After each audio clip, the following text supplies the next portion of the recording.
Hello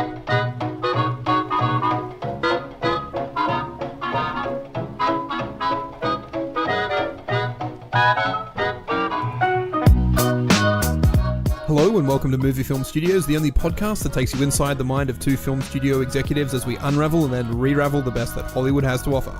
I'm Isaac. And I'm AJ, and this week we grab our monkey and plunge deep into a dark jungle on the hunt for the most powerful mutant in the world who is raising the dead in a small American town. But before we get into something new, it's time for something old as we check in on our last feature in Box Office Report. Last episode, we released the video game tie-in film Super Hot, based on the hit video game of the same name, and starring Brie Larson and Alison Brie in Ken Watanabe, a whole bunch of it was a Chinese martial arts inspired action flick.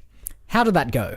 We released a really bad film. Ooh. Just like borderline unwatchable. That's not what I like. Poor editing. What? The story didn't make a lot of sense. The action sequences felt cheesy. It felt like a little bit of a horrible pastiche of Hong Kong films. Yep. How did this happen? It did incredibly well at the box office. Oh, great! Just that Brie Larson, she is a star. Yeah. She was charismatic, she was personable. Great. She put her heart and soul into that film and just carried this wet pile of garbage. I don't know if you've watched a lot of these film tie-ins, the Max Paynes, the Hitman, the Doom. They're all really terrible. Horrible and ill-conceived. Doom was carried a little bit by Dwayne "The Rock" Johnson, but Max Payne a little bit by Mark Wahlberg. Timothy Olyphant couldn't do anything to get Hitman off the ground, but for some reason, Brie Larson is just phenomenal, and she's worth watching in anything that she's in. Really brought a spark of life to this wet pile of garbage of a film. So again, it's a horrible film, but everyone went to watch Brie and she was fantastic. I like your honesty there. It's not often you hear producers ragging on their own films. The bottom line is the bottom line, and that brought in a lot of cash, and so I don't care that's what I like hearing. That the Rotten Tomatoes score was horrible, but yeah. All right, well, let's hope we can strike box office mud this week as well. All right, on to the first trailer for this week's episode, which is Dora and the Lost City of Gold, directed by James Bobbin and starring Isabella Mona and Eugenio Derbez. You know the jungle. It's a part of you. But exploring is not a game. And you don't look before you leap. Okay, Boots. We're on to something big, Dora. An ancient city made of gold. Parapata. And your mother and I are gonna prove it. And me. I'm sorry, sweetie, you're not going. What? Being in the city around kids your own age, like Diego, might help. So you're gonna get invited to some of these parties called raves. The music sounds like this. Go get it! Be careful. That's what we want to say. If you are thinking, hey, is this Dora of Dora the Explorer fame, then you are 100% correct. Correct, yeah. This is a Nickelodeon Films tie-in. Yep. It's weird in that it's kind of aimed more at the 12 to 16-year-old age group, rather than Dora, which I think is more like the preschool, 5 to 8 or something along those lines. Yeah. This feels like it's the film for the kids, I guess, that grew up on Dora. They're probably at that age now where they can sort of see something like this and say, oh, I remember the days we used to watch Dora the Explorer. The time period, or the time gap in which you can sort of look back fondly on something in the past is getting shorter and shorter. Now those 10-year-olds are thinking back to their days of 5 years ago when they were watching Dora the Explorer. Something else, though, that pushes the age range that far in advance. I mentioned Nancy Drew when we were watching the trailer, but again, those Nancy Drew books are sort of for the same sort of age of the people who are watching the Nancy Drew films. Teenage Mutant Ninja Turtles, again, same sort of age group. They do it in reverse, though. There was the James Bond Jr. spin-off animated series. That's true. But that sort of went from feature to TV. Yeah. So, but age group, it went from, that's true, adults to teens or kids, I guess, for some reason.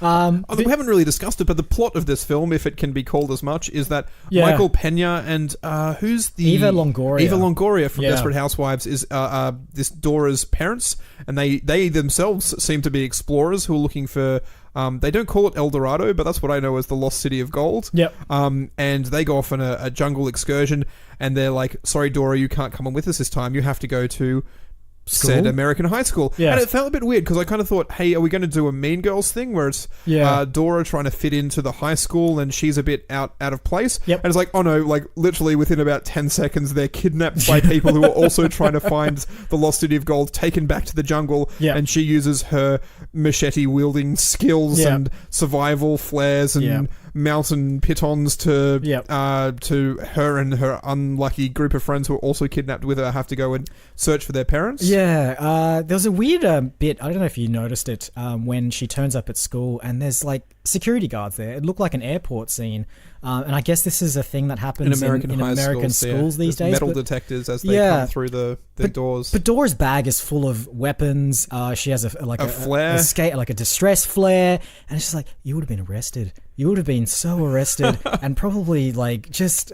You would not have got, like, it would not be this sort of cavalier fun, oh, look what Dora brought to school today kind of thing. It'd be like, no, you're in jail. Other really weird thing in this as well is obviously it's trying to be set in the real world, but her little offsider Boots the monkey is like a weird blend between the very cartoonish looking blue monkey from the thing and what's supposed to look like maybe like a capuchin monkey, and they've kind of morphed them together into a thing that looks equally as weird. I'm like, go one way or go the other. I can't see why you've chosen this middle ground where it's still very cartoonish in the real world. Is there a trend at the moment for taking blue animated objects and turning them into real life? They've done it with the genie. They've done it with the genie, and now with Boots the monkey and Dora the Explorer. Smurfs, anything blue needs to be computer animated. Exactly.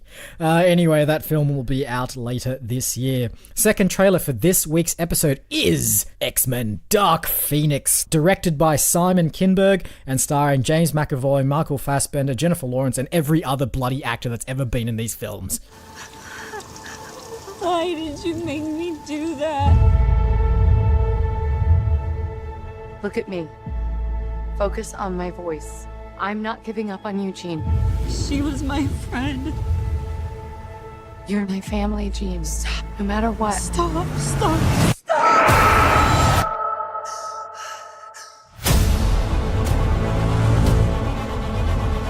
Look.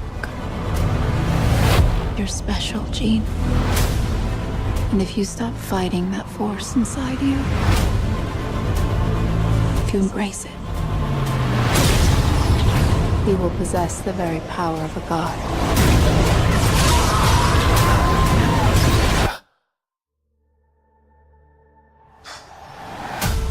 Now, you've currently got the Wikipedia article open. Can we just run through You mean like the hacked line to the Academy? Yes. We just go through some of the films that... What was his, Kinberg? So Simon Kinberg is possibly someone you've never heard of before, because believe it or not, X-Men Dark Phoenix is his directorial debut.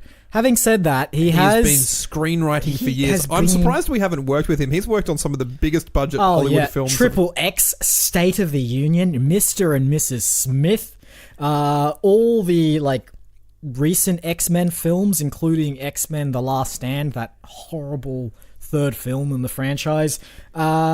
Abraham Lincoln, Vampire Hunter.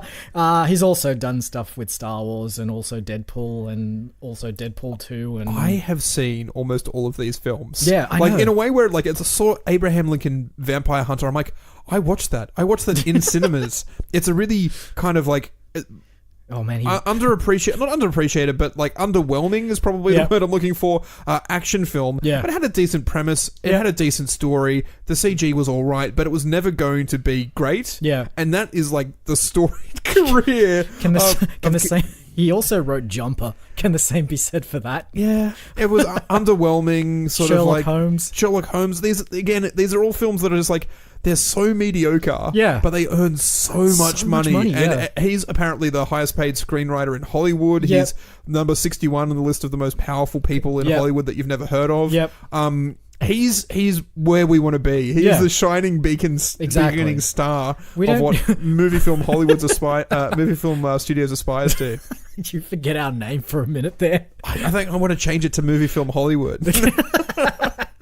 Anyway, so Dark Phoenix is, if you've been clued into the sort of recent run of X-Men films, is about the character... Sansa Stark is unhappy, and she's taking her vengeance on all those who have wronged her. Exactly. So Dark Phoenix is the alter ego of Phoenix?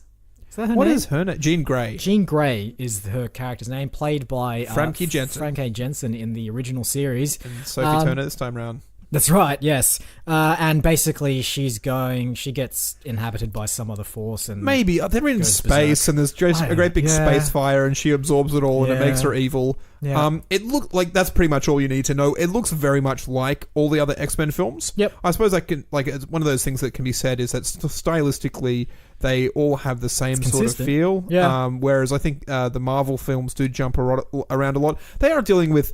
a lot of different subject matter each time. So obviously, first Captain America's World War II-ish. Black Panther's got that sort of very tribal feel to it.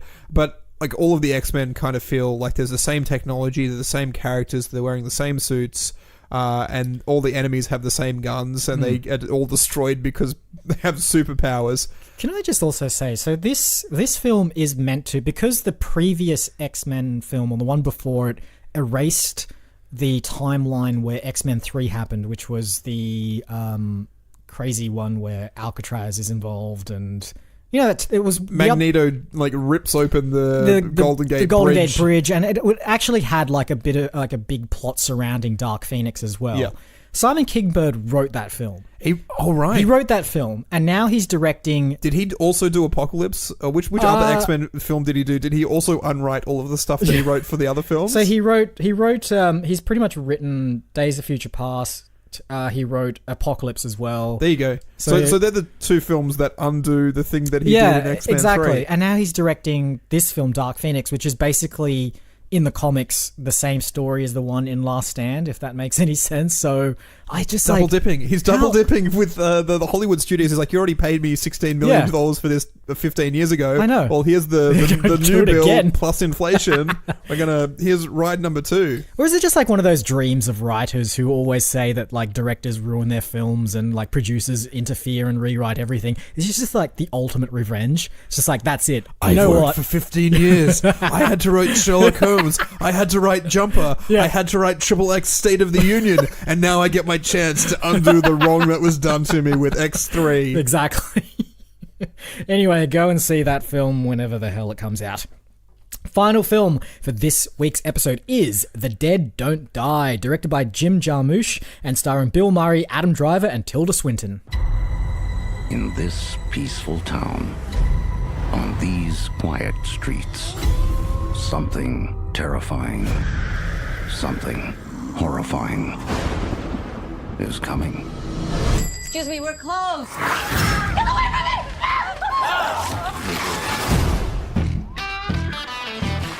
What the hell was it? A wild animal? This is really awful. Maybe the worst thing I've ever seen. What was it, wild animals? So what are you thinking? I'm thinking zombies. What? You know, the undead. Ghouls. You look gorgeous. Oh my. Are you in this together? You'd probably be forgiven for thinking that it was closer to October 31st this week with the number of horror trailers that came out. It was a horror The Dead Don't Die, another Annabelle film in the Conjuring universe. Yep, there was Scary Stories to Tell in the Dark, based on the children's book series of the same name or a similar name. If we hadn't done like a horror movie special I know. a couple of months ago, there's enough we could have done another material to do it again this week. Yep. So The Dead Don't Die is a film that, by the basis of the trailer, doesn't really have much of a story. But basically, zombies invade a small American town. They seem to carry traits of their previous life, so they seem to want to do the stuff that they sort of did in their living state, except they're dead and also want to eat brains. Also want to eat brains. Bill Murray, Adam Driver. They're an unlikely cop duo, and they're I assume one's a sheriff, one's a There's also Chloe deputy. Sevigny, who's also part of that cop. I'm trying to think where I recognize her from. Was she in Lizzie, like the Lizzie Borden story with so that is her. All right. With Twilight. Oh, what is her name? Who cares? Kristen Stewart. Kristen Stewart. That's the one. So yeah, there we go. I knew I recognized her face from somewhere. Yeah. She also plays another police deputy. They're very quick in this film to jump to the idea that it is zombies. It's like, it's nice to actually know that people in the world know that zombies exist. Yeah. But there's a kind of... So the sort of main characters in this film, which I guess are Bill, Chloe, and Adam, have a very kind of blasé attitude to the whole thing. ABC. Yeah. It's indeed. a conspiracy. Who was the other one? Tilda Swinton. Damn it. Never mind. So it's really kind of... It seems a little bit screwbally, a little bit sort of indie slacker. There's a huge cast list of cameos and actors in just a crazy amount of makeup just covering up who they are. Danny Glover's in it, for some reason. Bit Steve of Buscemi. an off-type soundtrack, which is a bit rocky. Yeah. I feel as though this film is probably about 10 to 15 years too late. A little bit, We had Shaun of the Dead, we had Zombieland. Yep. There were a whole bunch of sort of kind of tongue-in-cheek screwball zombie films a while ago. Yep. It just doesn't feel like we need one now. No. To be fair, it looks interesting. The characters are very idiosyncratic. And Adam Driver looks like he's playing this very socially awkward kind of young police person who's in a situation which is a bit, other people be freaking out, but he's also very deadpan about it. Yeah. Bill Murray's doing his classic sort of... Classic. It's classic old Bill Murray. Yeah, it's which true. is much more restrained and much more, I guess, he sort of just drops in there with just the calm demeanor, but also just a little bit witty, which is nice. I like seeing Bill Murray back. Jim Jarmusch is probably... He's done a lot of films that if you're a bit of a film snob, you've probably heard of but never bothered watching. Absolutely heard of. They're all sort of very art house, indie. So this seems to be something that has perhaps a little bit more mainstream appeal. A sort of zombie comedy film, but who knows? It's really hard to tell from this trailer. It just looks like nothing happens. But hey, maybe you're into that. Maybe you want that. Alright, so those are the 3 films for this week's episode, but of course, before we can do anything with those, we're going to have to take a little walk over to the green room.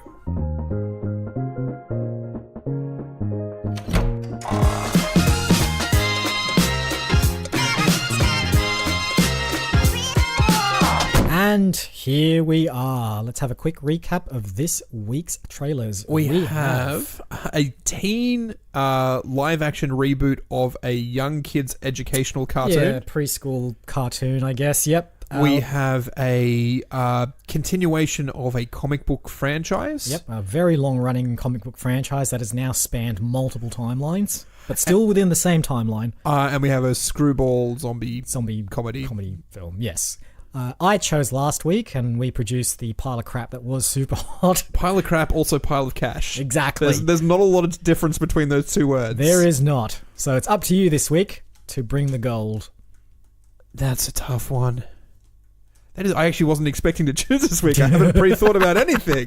All right, okay. Only because when we watched the trailer, you said this feels like a very movie film studios thing to do. Yep. Which is taking an existing kids' educational program and turning it into something else, something for an older audience. Yeah. And I think I have the thing that I want to do. Yep. And I think I know how dark and gritty I want to take it. Great. So we're doing Dora, in case you couldn't pick that up. Dora the Explorer, or Dora's El Dorado, whatever the City of Gold. Dora and the Lost City of Gold is the film we're chosen. I want to do... What are you doing? What do you want? Blue's Clues. Blue's Clues! But as a dark, gritty film noir. Yeah, like a mystery. An actual proper... Yeah, okay. I like it. I really like it. And we need...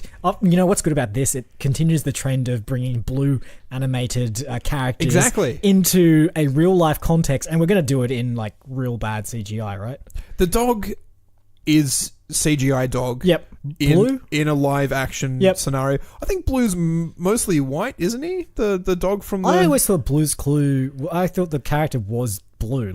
That's why he's named Blue. Possibly. I thought he was white with blue spots, maybe. What was the human's name? Doug or Dan or Ben or Dave or something generically white Doesn't man? matter. I mean, we can just... So Blue, the character, is completely blue with dark blue spots. Right. Like it's not a dog that could really exist.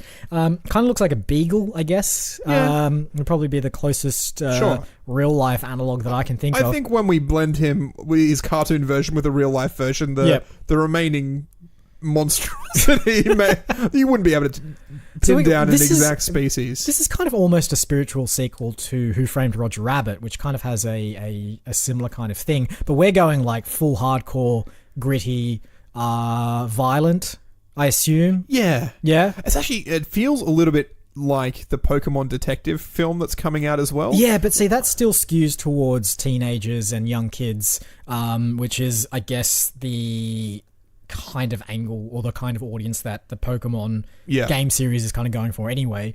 Blue's Clues, we're going from like 3 to 4 year olds to like 43-year-olds. It's true.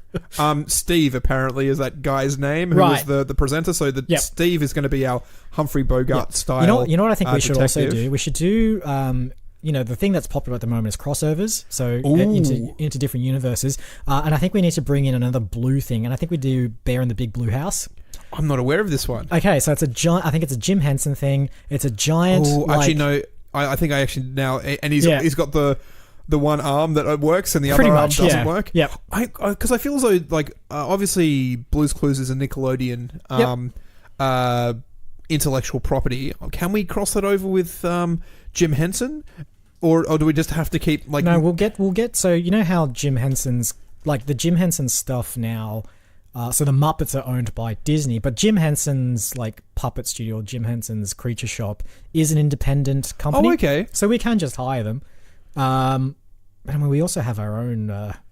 workshop that could do this kind of stuff as well. There's a whole bunch of like Nickelodeon property that I reckon can show up in here. Like I feel as though some older Rugrats characters can be involved as well. Like imagine like Chucky. I feel like as though actually grown up, because they did that spin-off series called All Grown Up, which was the Rugrats in like middle school. Okay. Yeah, and it was weird. I feel as though like Chucky, like when he's older, has like bright red dreadlocks. Yep.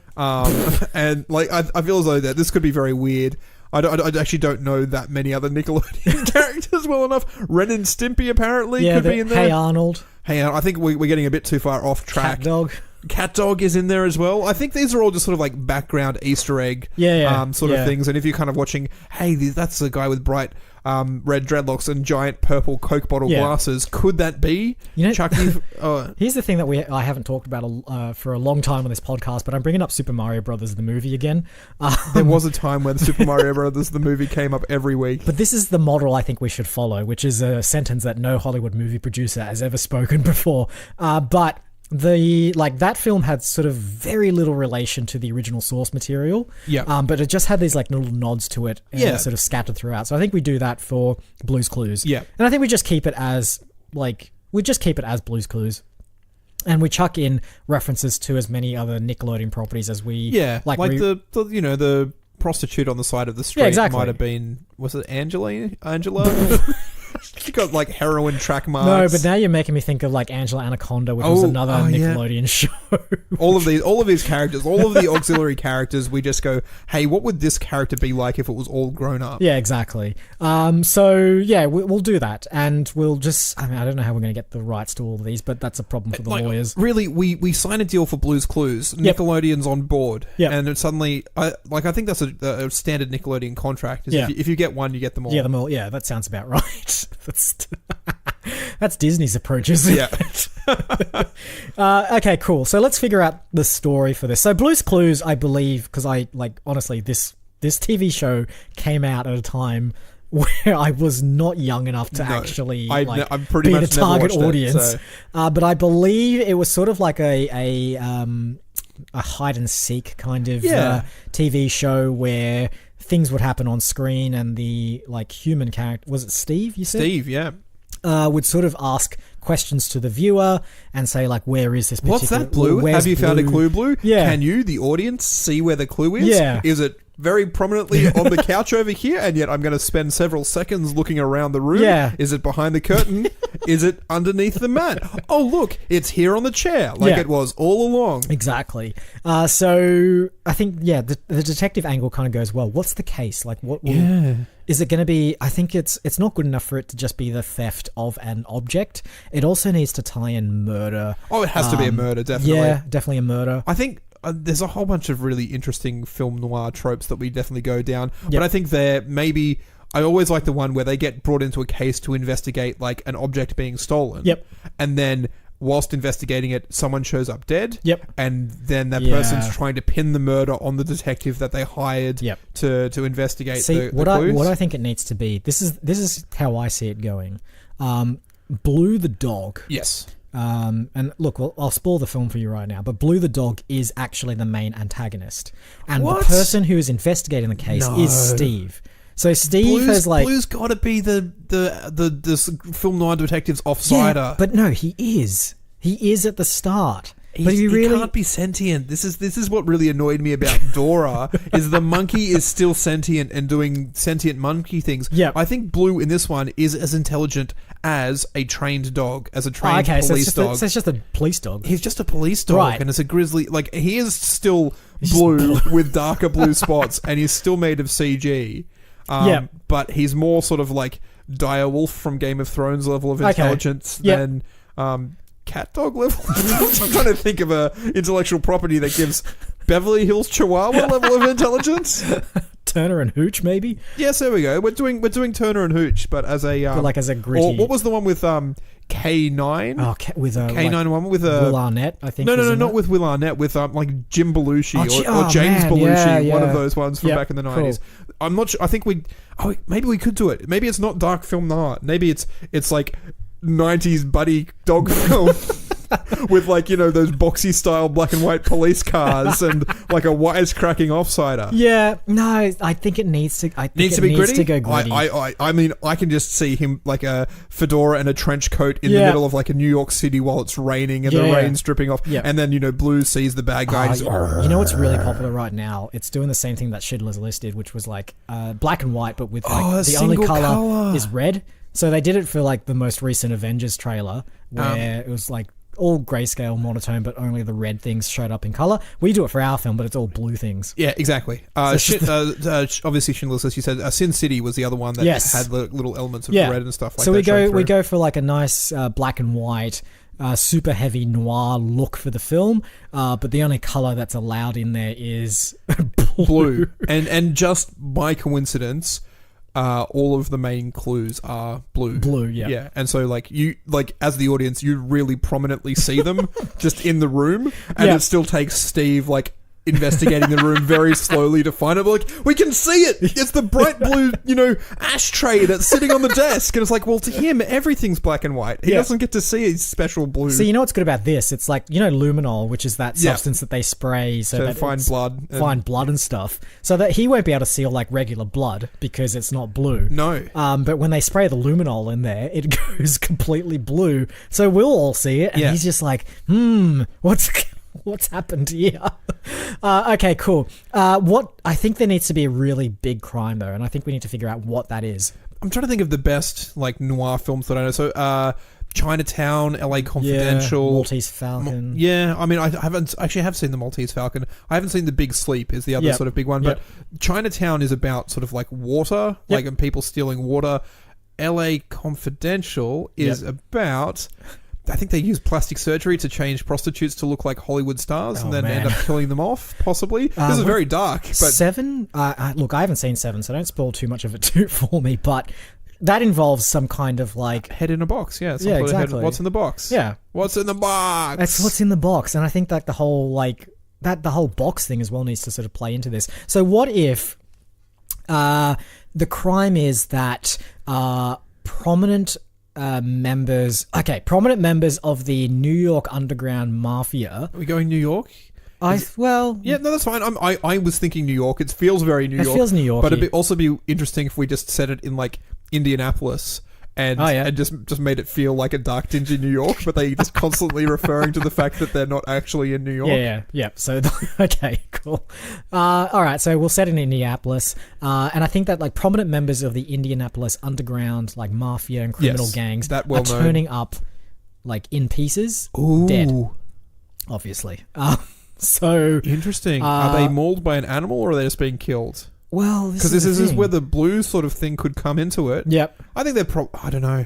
Well, I don't know. This is the thing. So maybe it's a case of like maybe they turn up in different ways. So some of them have been surgically like cut up, but other ones look like they've been mauled. Mauled. Okay. Yep. Sure. So it kind of suggests, and I like the thing. I kind of like how maybe there's a long-running antagonist to the Blues team. Yeah. So, like, this is their kind of white whale. They've been chasing this criminal mastermind for, like, their entire career. But then it turns out at the end that it's not just a single criminal, but it's a criminal duo. And it's a dog and human duo. Duo as well, which is why some of the some are maulings and some coming back mauling. So yeah, kind of like they're opposites. They're sort of their nemesis, sort of like exact analogs to them. So who are they going to be? Like that's who we need to figure out now. Yeah, it could be. I don't know. Are we stealing from Nickelodeon? I think we do need to steal from Nickelodeon. Is it like? I mean, we can't do Cat Dog. Again, we're coming back to Cat Dog. Man, I would love to do Cat Dog because like that is two criminals in one body. They have two completely separate brains. You know what it is? Maybe it's like a human version of Cat Dog. So it's a criminal kingpin that calls himself Cat Dog.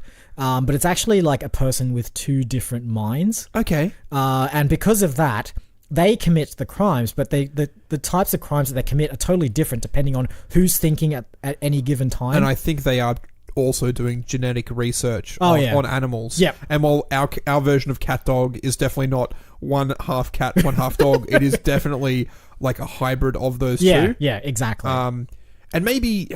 I don't want to get very Ace Ventura, but like if Steve and Blue are like pet detectives potentially... Yep. Then this is why they've been brought in to investigate the world of animal crimes. Okay. And so some people are being mauled, some people are being surgically cut up, and then you have the evil Steve, who is some sort of genetic researcher. Yep. It's getting a little bit more weird, Yep. a little bit less grounded in reality than I thought we were going to originally. We can pull back on the more fantastical elements, but I think like maybe Doppelganger Steve has like a split personality thing. Okay. And that's where that sort of cat dog analog is sort of coming in there. And his like second personality is much more animalistic, much more primal. Yeah. Without him actually being an animal. You remember in Beethoven, that movie with the St. Bernard, that like they were doing like chemical research on the dogs. Yep. So maybe like that was grounded in reality. Yep. And there was definitely a bit at the end where Beethoven kicks over a tray full of syringes filled with bright green liquid, and they bury themselves into the criminals. Yeah, sure. All right, cool. All right, well that's fine, but like, why is this person going after all the other criminals of Indianapolis? Oh, I don't know. Like, what's the justification for like wiping out everyone else? Are we going to do maybe like a underground animal fighting ring? Is the mafia, they do cockfighting or dog fighting? Okay, that's a good idea. So maybe they're like these particular. It's got very dark and gritty again. Yeah, no. So these mafia kingpins, right? They all have links to various forms of animal cruelty, be it in just like horse racing or greyhound racing or like cockfighting or whatever. Just like all these things that like, to most people, they kind of think, oh, that's just an innocuous thing. But like anyone that actually knows, like none of these animals are treated well enough. So there's a really interesting moment then where Steve and Blue confront and that the evil Steve and evil Blue are just like, we're not doing a bad thing. Yeah. We're helping animals. Yeah. We're getting rid of the people that are hurting the animals, and Steve and Blue are just like, well, I can empathize with that. I can empathize with it. And that's the mark of a great film. This is the psychological torment as well that is at the heart of every great neo-noir film, or noir film rather, where the protagonist, who you assume is 100% holistic and good and sort of just like the person that you can relate to as a character, starts questioning what they're doing, starts questioning whether or not the pursuit of this criminal mastermind that they've been chasing for years is actually the right thing to do. Yeah. And like, what happens at that point? What happens to their torment? Well, maybe they've sold. Maybe they're working for the criminals have hired them to find out who's picking them off one by one. Exactly. Inadvertently, yeah. Am I any better? I'm actually working for the people, the bad guys. Yeah. And these bad guys have been like mistreating animals for years. And so like this is then we get the scenes of them like at a like old bar somewhere trying to drown their sorrows in a glass and a bowl of whiskey. Yeah. You know, walking the streets of Indianapolis at night, rain soaked. I definitely think Steve used to work for the Indianapolis police. Oh yeah, he was he was on the take from the mafia. Yep. And then was maybe like not dishonorably discharged. That's a military thing, but definitely there was a anti-corruption sweep, and suddenly he was out of a job, and now he's a private detective. Doesn't work for the mafia directly anymore, but because they know that he used to be corrupt, he owes them. I think what actually happened was he, like, as a detective, he and Blue were like trying to track down this criminal mastermind who they thought was like, doing all this crime. Yeah. The mafia finds out that they're actually getting close to discovering the truth, which is like the mafia's behind it. They then enact a whole bunch of bribes, a whole bunch of like backdoor shenanigans to frame Blue and Steve for like gross misconduct in the police force. Yeah. They get dishonorably discharged from the police force, and then they just have to become hard-boiled, grizzled detectives after that. Yeah. Because that's what happens to every cop that gets booted off the force. They have to, like, they get a like dodgy apartment with that frosted glass window with private eye on the door. Vinyl across the door. It has like a Blue's paw print as well on there, absolutely. which is like a nice little just like a nice little branding thing. So the question becomes, who do we cast as Steve? Because there's definitely a siege. I'm picturing Paul Rudd.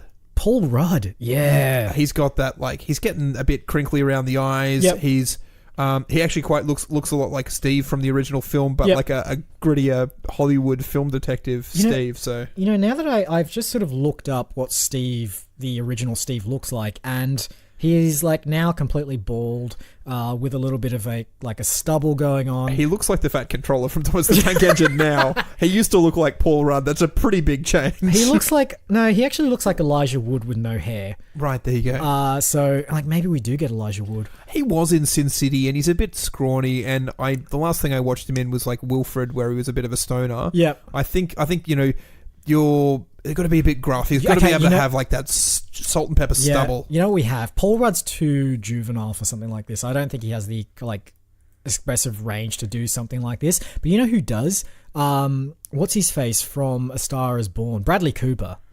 Oh yeah. Okay. Can you imagine Bradley Cooper down on his luck? Slightly paunchy as well. He doesn't have to be paunchy. Just a little bit. I don't think he needs to be. He doesn't need to be like at his prime. That's the whole idea. I think he's very much down on his luck. The drink has just sort of put him to seed a little bit. Yeah, the one thing that I was really counting on was that salt and pepper stubble. Yeah, and Bradley Cooper can do that. He can definitely do that, and also like not turn the film into a comedy. Yeah, I still think Paul. You're probably right. Paul Rudd would just probably improv some quippy lines in there, and we won't be able to get a clean take out of him. Exactly. It's like just say put the gun on the ground. Yeah, he's like, put the gun on the ground, you big pile of spaghetti. I'm like, Paul Rudd, come on, we can't cut around that. But this raises an interesting question as to who do we cast as the villain?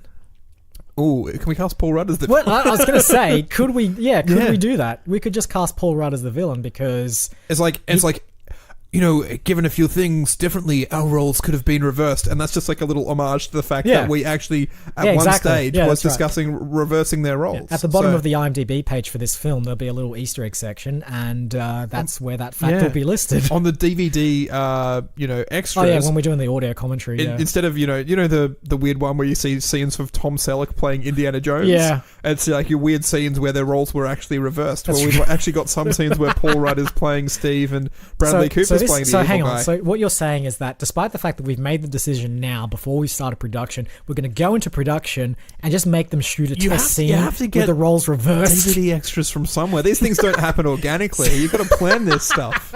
So we're making up DVD extras. It's like the end of Toy Story 2 where they have the bloopers. And it's sort of like, you actually had to go out of your way to animate bloopers. I'm quite impressed with you, Toy Story 2. Oh, so we're going to do like Blue doing stunts where the stunts go wrong as well. Like they can't nail that. The Jackie Chan, and then for the rest of the film we CGI like a cast onto Blue's like leg because he has to do the rest of it injured. No, we'll show the like special like pre-CGI footage, which despite the fact is pre-CGI, still has a full CGI Blue in it, but the Blue in that has a cast that we've had to digitally get rid of in post. He's also got a mustache as well that we have to CGI out to great expense.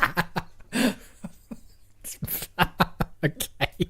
I think that works for that film. I think so. Also, there'll be a ton of other actors in the film playing like side characters, bums that like get into like vague witnesses and like false trails, red herrings, all that kind of stuff. And they'll be just like in like the Jim Jarmusch zombie film, just like very, very well-known actors playing very minor roles. Even like almost unrecognizable. The Quentin Tarantino one where the list of well-known actors was a mile long. Once upon a time in Hollywood. Like also starring list as well. Now, while we could be very tempted to call it Blue's Clues, they didn't go with Dora the Explorer. They went Dora and the City of Gold. City of Gold, yeah. Do we do something? We can't really call it Clue because that's a different film, and we're not remaking that one. We could call it like the Blue something, like the Blue. What's a good synonym for clues? Case files. Like I think that's always like a good. The Blue Case Files. Blue's Case Files. Blue's Evidence. Blue Evidence. Trace. Hint. Trace. Hint? Traces of Blue. Traces of Blue. Traces. I like that. Yeah. Traces. That's great because that works on a poster. It kind of ties into the blue of the police force as well. Yeah. And obviously the titular dog of the same name is going to be CGI. Traces of Blue. Okay. Yeah, I like it. I think that's a wrap. I think you're right. Housekeeping. As per usual, we are online at moviefilmstudios.net where you can find all of our previous episodes, our bios, and Mafuzawudada, the database of films that we've created on this podcast. Search Facebook and or Instagram for Movie Film Studios and join the community where we post clues as to the trailers we've watched in upcoming episodes. Congratulations to whoever got those correct this week. I don't think we've actually had someone who's got a correct answer since our Oscar special. I think we need to be a little bit more specific. I've been definitely giving people clues like, hey, visit this YouTube page and just scroll through until you see something that stands out, because that's really all you need to do. People aren't really putting in the effort. I think if we had a leaderboard, Crystal would still be on top with 3 from 3 from Oscar films. Probably Dave would be there somewhere as well. Yeah, Dave's answers are more joke answers. You know what you're doing, Dave. Yeah, you do know what you're doing. If you are suffering from a criminal lack of podcasts in your life, how about you listen to Movie Film Studios? If you're not already somehow, we are available on Apple Podcasts, Spotify, YouTube, Podbean, our website, of course, and pretty much any other place that you get podcasts from. And I think that's it. All that remains is to thank you once again for listening this week. I've been Isaac. And I've been AJ. Roll credits.